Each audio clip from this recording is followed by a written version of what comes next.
I have a house. An old house. Something I have wanted for a very, very long time. And though I have only had the keys for a week, not surprisingly, like any old house, I have discovered a lot of weird things, maybe a few secrets, and a lot of history. So I thought I would share not just the history of the house, but the neighborhood and the city that it's in, so you get a little bit of understanding of why I moved here. Then I can give a little house tour and we can see some of the quirks that I've discovered so far. There is definitely a lot of work to be done here. So first off, I am now in Bloomington, Indiana. And for those that don't know, that is the home of Indiana University. It is a fairly old campus for the US.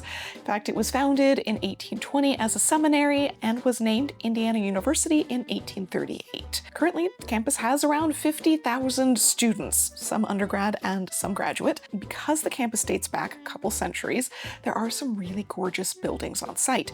A lot of things were heavily inspired by the Gothic Revival architecture style, which is very often associated with academic buildings. And to top it all off, this area of Indiana actually has a lot of limestone quarries. Most of the limestone features that you find around the United States in major cities like Chicago and Washington, D.C., all of these monuments and gorgeous buildings and statues made out of limestone came from this area.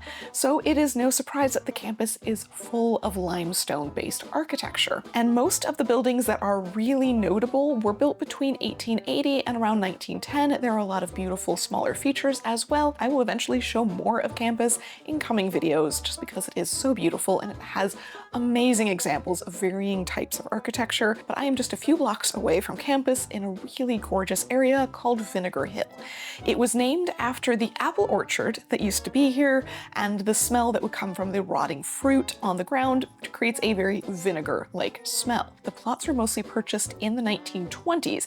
Now, they weren't sold to individual homeowners just yet, but they were divided up and recorded by the city in the 1920s.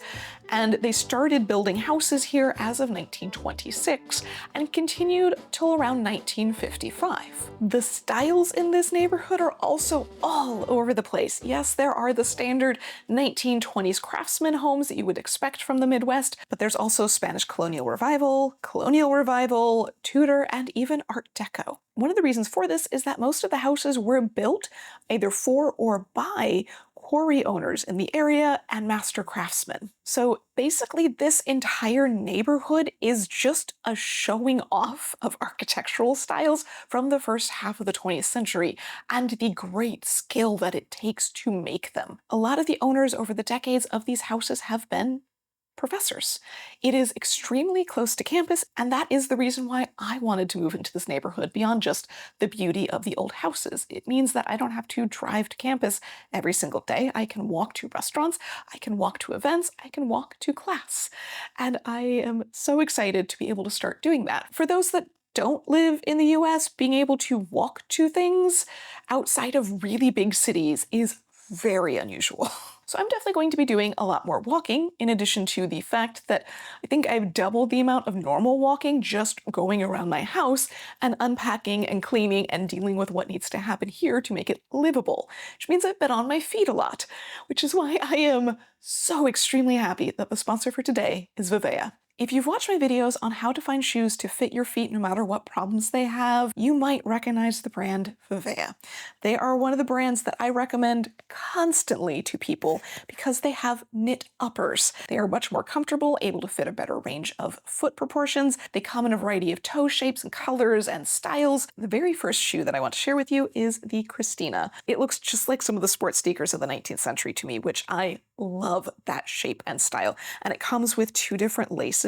So whether you want a ribbon or a stretchy lace, you can choose one or the other, or mix and match some things. And this is, yes, a satin ballerina, but it is also able to just be thrown into the washing machine to get cleaned up. And it's also so incredibly flexible. It's basically a dance shoe, which again, is a thing that I'm always telling people. This is one of the best ways that you can keep your feet comfortable. And the soles of these are very much non-slip, which is why I've been so heavily relying on all three pairs to get around the house. Carrying boxes up and down stairs on historic hardwood floors is maybe not the safest thing to do in leather-soled shoes. Next up is the Nelly. And this has become one of my absolute favorites because not only is it the stretchy knit material, super breathable, very lightweight, also extremely bendable. You can literally fold these in half to go in your luggage if you need them to. And again, can be thrown into the washing machine. It also has this amazing adjustable strap to make sure that it is nice and secure to your foot so you don't have to worry about it falling off. There's extra little bit of padding here in the back to make sure that it hugs onto the back of your foot. Again, doesn't slip. This is definitely going to become one of my everyday shoes. Last up is the Veronica. It has a little bit more structure to it.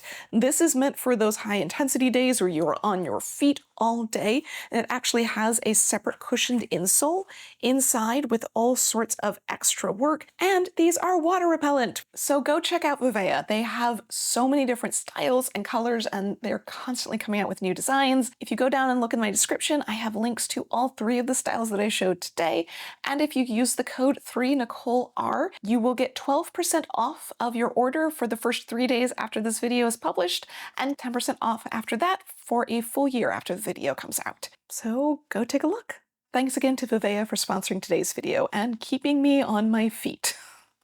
So my house was actually built post-World War II. However, the style of it doesn't really match with that year, and I wondered about it for a while. In fact, when I first saw this house come up online, I didn't really even look at it because it was later than I expected to be able to find a house of a style that I would like. This house has a very special and unusual history. It was built by a quarry owner and master craftsman when it comes to limestone named Crescenzo Donato. Usually went by Chris, and his brother went by Harry, and they were both Italian immigrants who came over in the early 20th century, started up limestone quarries as well as doing carving. In fact, Harry did a lot of the major limestone carvings around Chicago. Come to find out, my favorite place growing up, the Museum of Science and Industry, was a lot of his work. So that was really special to find out. But he has a house down the street that he built. Chris also has a house down the street that he built. And this house that I'm in, while it was designed and built by Chris, he did not live in it. He built it as sort of an investment opportunity, filling out the open lots in the street. And this wasn't the only one. In fact, this house is a triplet. In a way. There are 2 other houses on the street that are the exact same layout, very similar style. There's just a little bit of difference when it comes to carving, like the fireplace mantle. They're all a little bit unique. So this house, though it was built post-World War II, is actually a design from around 1930 when the first one of the 3 was built, which explains why this house doesn't really fit within the normal box of things. It is considered an Art Deco style, though my house has a little bit less Art Deco on the exterior than the others do. The interior carvings like this kind of give it away, as well as things like arched doorways and other features of that nature. And it has not had a lot of owners over the past few decades from what I could find. I haven't looked into every single year, but starting in 1948, it was purchased by Norman and Barbara Pratt.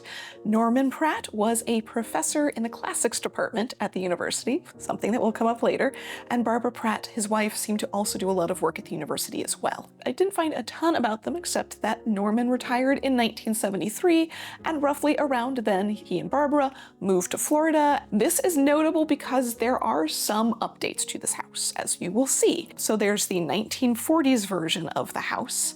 There are some updates either in the 1960s, and then there are some updates from the people that I purchased the home from who originally purchased it in 2003. I haven't done the research to figure out who owned it between 1973 and 2003, but whoever it was didn't do a lot of changes, with the exception of whatever happened right around the point that it was sold. So let's dive in and take a look at the house. First up, the exterior is all limestone, which, like I said, is really important and distinct to this area. Does mean that I will always have a house this color, but I can change out how the windows and the door are painted. Going inside, it is what's considered a 4-square setup, meaning that the downstairs is split into 4 sections. They aren't perfectly even just because the usage of the space means that they don't need to be, but it makes it a little bit easier to think about how the layout works. So the entryway is the first place we see. It has a wood stairway that goes upstairs, all of the original wood still there, unpainted, though covered in a questionably modern carpet. There is a little half bath off of the staircase as well, and thankfully a rather large coat closet. You'll be able to fit a lot in there. The best feature in this space, ignoring the 2003 light, is the flooring. So this terracotta tile with little mosaics scattered throughout is likely one of the 1960-70 range changes. The most likely thing that is under this is just more of the wood that is through the rest of the house. Might be that there's tile underneath this. Unless I find something when I'm doing some work in the kitchen and moving some things around, I'm not sure I will personally ever know what is underneath these floors, or at least I won't for a long time. They're in good shape. I like the style of them. They don't bother me. They're staying. The mosaic is especially beautiful. Off to the right side through an arched doorway is the living room. It is a really good sized living room. There is the feature of the entire house, in my opinion, on the far wall, the limestone fireplace with its beautiful Art Deco carvings. This is definitely going to be the main feature that I try and really make pop in the room, and I will be situating everything around that. You can also see the wood floor that continues through most of the rest of the house in here. It's in pretty good condition, all things considered. The windows are also all original. They do have more modern storm windows installed on the exterior of them to protect them. They're all sash style windows. The vast majority of them are still functioning, though they need a little bit of love and care. Few replacement parts. The other notable feature in here is the picture rail. It goes around the entire room, and in fact is also in the next room, which would have been the dining room. I'll be using it for my filming space. It doesn't have a lot happening in this room. There is the really weird half wall, what I think is supposed to be an inside planter situation. Again, I think that's a very 1960s update, and the big double doors, which are more modern, that lead into the sunroom.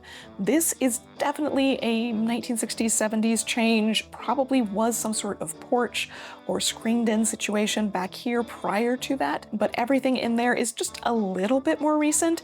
It needs, quite frankly, a lot of work. I was very excited to find built-ins, only to discover that they are only 7.5 inches deep, which is a lot less than the standard 11.5 inches that can actually fit books. So I might have to do something there. The ceiling is all wood paneling, which I don't especially love, but I'm going to try to make it work.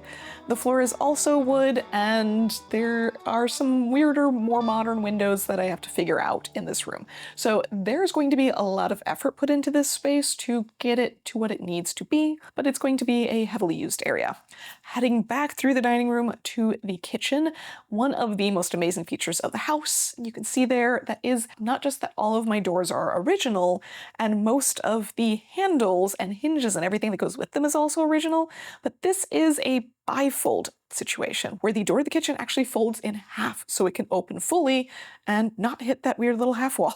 If you're not looking for it, it kind of hides away, and it's one of the most amazing features. Moving on into the kitchen, the cabinetry is likely from that 1960s, 70s renovation, but it is really nice wood. So I am hoping in all of the renovations that I do and all the changes that the cabinets will be salvaged in some format or another. Not painted over, just the wood reused as much as I can. There's a fair bit of water damage and wear and tear, so it's not all reusable. Hopefully I have to do very little purchasing in the way of cabinets in the future. Not right away, but you know, some updates are necessary. I don't need a wine rack, for example. The flooring through here is the same terracotta. There is a basement that was partially finished about 20 years ago. There's nothing really exciting down there, except to know that there is a whole nother full bath down there, so when I'm doing work on the house, I can continue to live in it, which is really important as we head upstairs to the bathroom. This is the part of the house that probably needs the most work. There is only the one bathroom upstairs currently, and there's not room for another one. So this one has to be made to function for me and whoever stays with me. The bathroom is mostly from the original 1940s version of the house. There are some things that I think were added in, such as these sliding glass doors. The sink cabinet that is there is much more modern, but has seen better days as well. And everything about it is just in need of a really deep clean and refinishing before I can actually function in the space. In fact, that was the thing that I did the first day. Right after I got the keys, the next day I spent the entire day deep cleaning the bathroom and yanking out those glass doors, because that was the most claustrophobic thing possible. Is it perfect now? No, not at all. It still needs a lot of help, and there is a very good chance it's going to get a lot of help. Even things like the flooring is likely from that second renovation. I don't know what's under there. Believe me, the temptation to just pull it off to find out is so strong. But I don't want to do that while I'm busy with 15,000 other projects and then find out it's a completely wrecked wood floor with rotting holes or something weird. And I then need to deal with that immediately in order to function in there. So at some point, that will be coming up, and we will discover what's underneath of it. Just not yet. And if you want to see more or hear more about the more day-to-day projects that I'm doing and the little things and some of my plans, I'm going to be putting all of those things on my Patreon page as well as YouTube memberships. So there will be extra footage and me just kind of chatting about my design. A lot of it will be on the channel. I'm just going to turn these projects into an opportunity to discuss things like the history of wallpaper or the history of flooring, putting carpets in bathroom or linoleum, or how did we end up with the modern kitchen, or any number of different topics that will be part of my questioning as I go along working on this house. So don't worry, you will see plenty no matter what, but if you really want to hear all of the details and frankly the really gross stuff that I've had to do as well, that will be over on Patreon or YouTube memberships. But moving out of the bathroom, where most of the work is, there are two closets upstairs in the hallway, one of which I'm definitely keeping, the other might have some changes made because it's right next to the bathroom, and it might be a better use of space to change some things up a little bit there. Haven't decided yet, but I'm working on it. The main bedroom is also really great size. The closet is not. It looks like a walk-in closet. Actually has a 36-inch door for that closet, which is like 6 inches larger than the average interior door. So it's pretty good size, but the closet, though it feels kind of like a walk-in, is just not. The bigger front room is going to become my sewing studio space. It has a really big, weird closet that extends up over the stairs, which I can't use for big, heavy bins or clothing so much as just a lot of smaller things.